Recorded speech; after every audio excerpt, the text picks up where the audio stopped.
श्री भगवद गीता अध्याय 14 श्लोक 16 कर्मणः सुकृत स्याहु सात्विकम निर्मलम फलम रजसस्तु फलम दुःखमज्ञानम तमस फलम। सात्विक कर्म का फल शुद्ध और निर्मल होता है। रजोगुण के कर्म का फल दुख और अशांति का होता है और तमोगुण के कर्म का फल अज्ञान और भ्रम का होता है। भगवान श्री कृष्ण इस श्लोक में तीनों गुणों के आधार पर कर्मों के फल के बारे में बताते हैं। सात्विक कर्म का फल, जब कोई कर्म शुद्ध सत्व गुण के आधार पर किया जाता है तो उसका फल निर्मल और पवित्र होता है।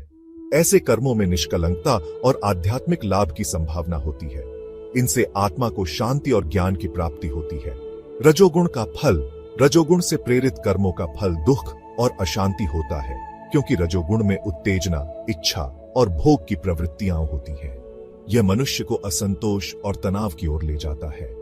तमोगुण का फल, तमोगुण के प्रभाव से किए गए कर्मों का फल अज्ञान, भ्रम और मोह होता है।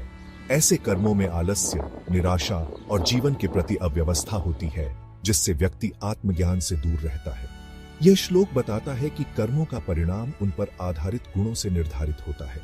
यदि कोई कर्म सात्विक गुण से प्रेरित होता है तो वह शुद्ध और लाभकारी होता है, जबकि रजोगुण और तमोगुण से प्रेरित कर्मों का परिणाम दुख, अशांति और अज्ञानता में होता है। इसलिए हमें अपने कर्मों में सत्व गुण को बढ़ाने की कोशिश करनी चाहिए, ताकि हम शांति और आत्मज्ञान की ओर अग्रसर हो सके।